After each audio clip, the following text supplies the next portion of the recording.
What's going on, everybody? My name is Blake Ruffino, and this is Are You Serious? In today's show, I'm going to be breaking down LSU basketball. They had a tough loss last night to the Georgia Bulldogs. Also, my first ever segment about the New Orleans Pelicans and their huge win in overtime, 116 to 113 over the Boston Celtics. I'll break both of those games down. But before we get into all that, like all my social media pages, you can go down to the description below. You can like and subscribe on YouTube to get all my latest videos and all my latest news from Are You Serious? Alright guys, I wanted to share something to start off with. Tyler Herlinsky, if you saw this in the beginning, he's a Washington State quarterback, or was a Washington State quarterback. If you saw the news and ESPN and Fox and a lot of these news outlets have been sharing it, committed suicide last night or yesterday. He was 21 years old. He didn't show up for a workout, and the team was worried about him. They sent the police. The police did a welfare check, and they found that a rifle they made entry to his home. They found a rifle next to his bed, or next to him in his bed, and they saw that Tyler had committed suicide. And I just want to, I hope for you, those of you who do pray, I'm going to be praying for Tyler's family. Look, if you know anybody that struggles with suicidal thoughts and suicidal tendencies, I'm just going to share this number with you, or maybe even you do. Okay?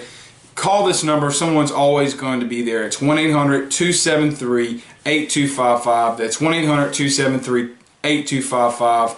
That number you can call. You will always be discreet. Someone will always be there to talk to you and work with you through these times. Okay guys, I know that was a little depressing to start off with, but I'm going to give you something that's really, really funny that I saw before I came on the show.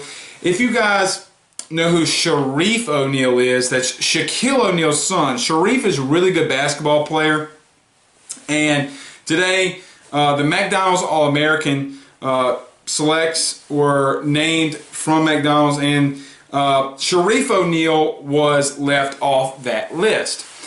Now, guys like LeBron James and Matt Barnes were coming out in support of Shareef and telling him that he got snubbed and don't worry about that. This doesn't mean nothing. You're a baller. Keep going. Keep doing you. And that's true. Shareef should have been on this list. He is a baller. He is an All-American type player, and he's going to do great in his career. But Matt Barnes, who is a former Los Angeles Laker and Los Angeles Clipper, said something to McDonald's about Shareef being snubbed from this game, and the All-American team, that I thought was hilarious. You got to check this out. And he posted this on his Instagram page. Dear McDonald's, seeing that you made a huge mistake by leaving Shareef O'Neal off the McDonald's All-American team, I will no longer allow my twins to eat your 6-piece chicken McNugget Happy Meal. I hope you're happy. And I know my twins will not be happy when I tell them there's no more nuggets. I mean, that is such a funny way and so creative to take a shot at McDonald's and to stick up for Shareef O'Neal. That gave me a laugh, and I think Bleacher Report even posted something on there, but I saw it on Matt Barnes' Instagram. That was pretty good.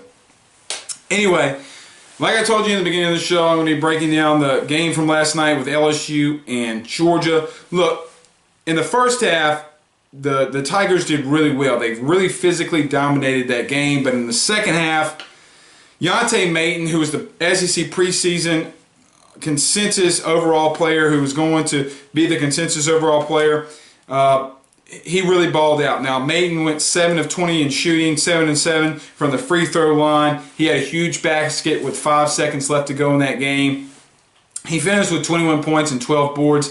Like I mentioned Monday, this has been LSU's Achilles heel. Now, Mayton had 6 offensive boards and 6 defensive boards.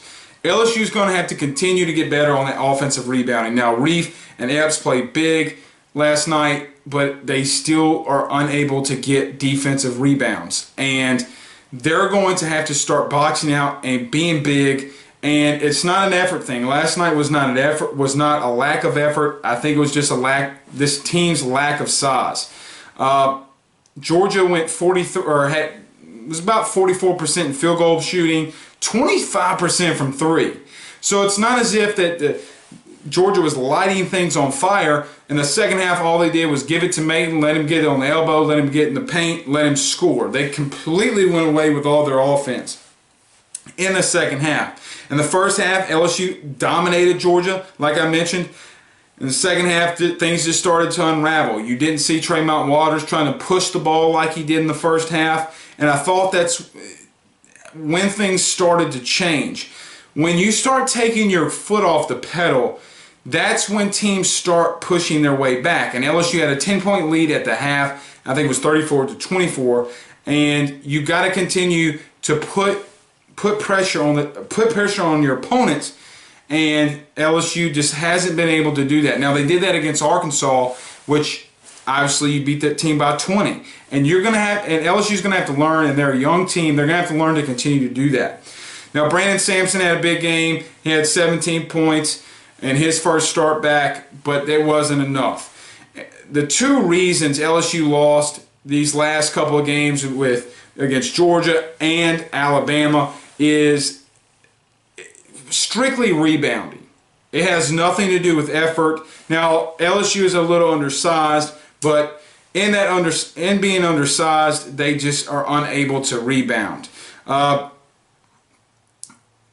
I gave you the stats in my video Monday, but last night they were out rebounded 38-27. But here is the biggest key in all this: LSU on offensive rebounds, that differential. Georgia had 13 offensive rebounds, and LSU only had 6. That's how you lose games by a point. When you physically dominate a team in the first half, and you do actually do well in the second half, you can't be out rebounded with offensive rebounds, but like this.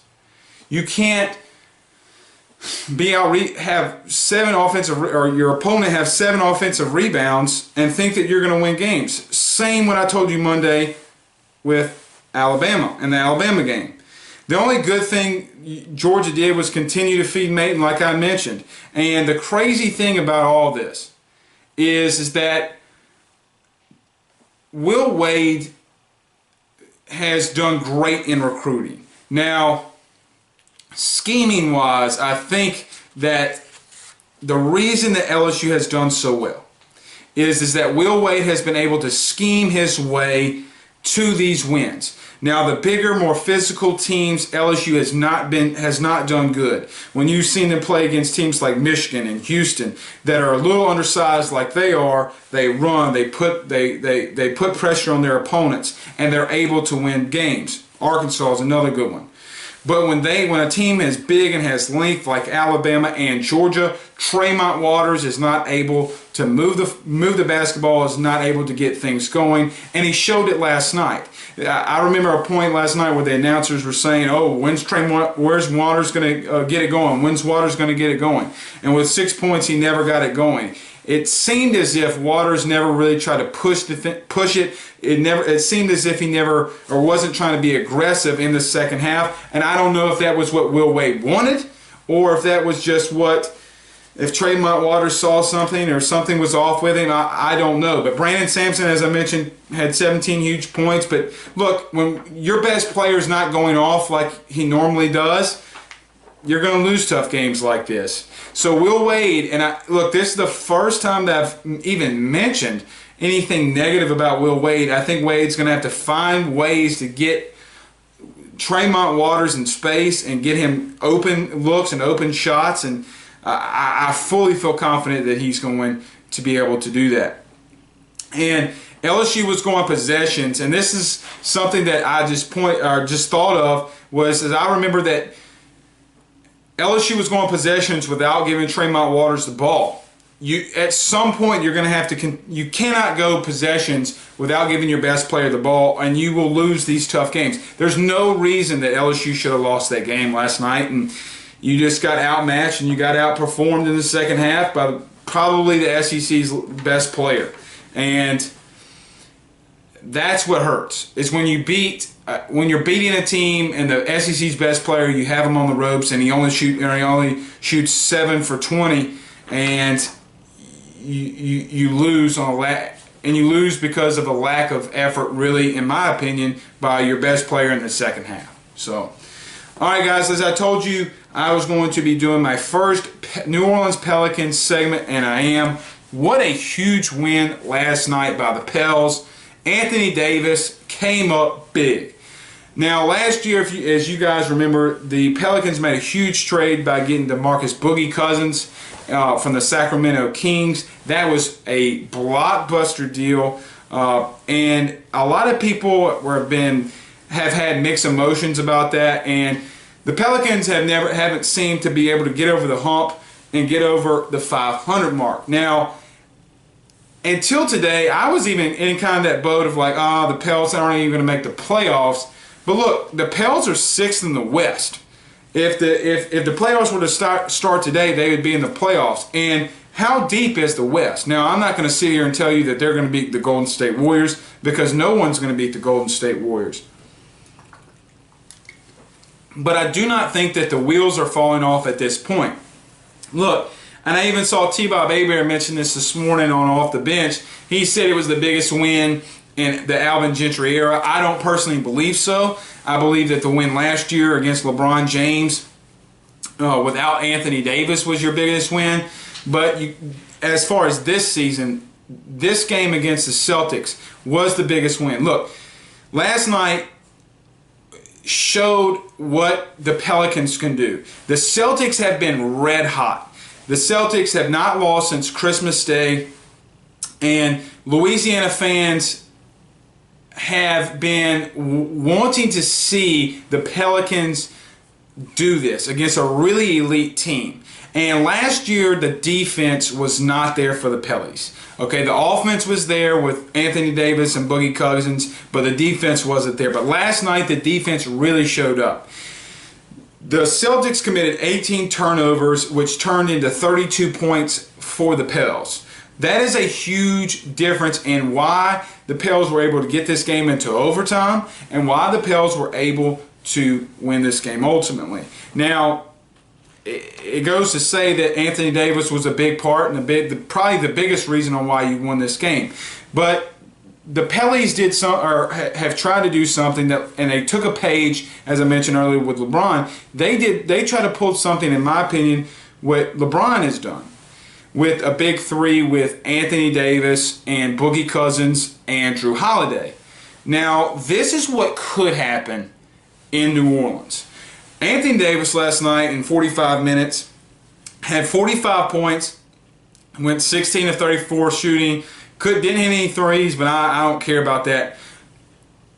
Listen to this, and this has been a big thing, and this is how you lose games. Okay, remember, LSU fans, I just mentioned this about offensive and defensive rebounding. The Pels had a big win against the Celtics last night. Anthony Davis had 8 offensive rebounds and 8 defensive rebounds. Is there a theme there? When you are able to get on the glass and get second chance points, you're going to win games, and you're definitely going to win close games. Anthony Davis had 2 blocks, and his point differential was plus 11. I mean, as Anthony Davis goes, the Pels go. Now, DeMarcus Cousins was a little off at 7 and 20 shooting in 43 minutes, but 19 big points, 15 boards, 3 more offensive rebounds in that. And Drew Holiday, okay, 23.7 assists. He really tried to push the ball last night, and that is why you won. Kyrie Irving and Drew Holiday. Drew Holiday stepped up big against arguably one of the top 2 best point guards, top 3 point guards in the league, in Kyrie Irving. And if Drew Holiday can do that, and these 3 guys can come together and put this big 3 together, the Pels can be a force to be reckoned with in the West. Now, again, like I said, I don't think that they can beat the Golden State Warriors. Who can? All right? But they can make a big push. I think that they could steal a game or 2 in the Western Conference Finals. That's right, I said the Western Conference Finals against the Golden State Warriors if Anthony Davis, Boogie Cousins, and Drew Holiday play like this. But something that's going to be overlooked in this game, and what's been overlooked in these last couple games, is the Pels have been looking for a really good bench player and a really good role player, and you got to give Ian Clark his due. Last night in 32 minutes, he went 7 of 10 shooting, He went one of 3 from 3 with 4 boards and 15 huge points.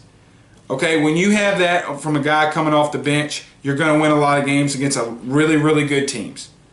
You beat the number one team in the East, and it's only going to be easier in the next 4 games as you go in this Eastern Conference road games. Okay, tonight the Pelicans play the Hawks, who are 12-31. After that, which is a Western Conference game, you're going to Memphis, which Memphis is 14-28. Next game is Chicago. They're 17-27. The next game is against Charlotte. They're 17-25. All those teams are 60-11. Okay, so a lot of Pels fans have been like, when are the Pels going to be able to get over 500? When are they going to be able to get over the hump?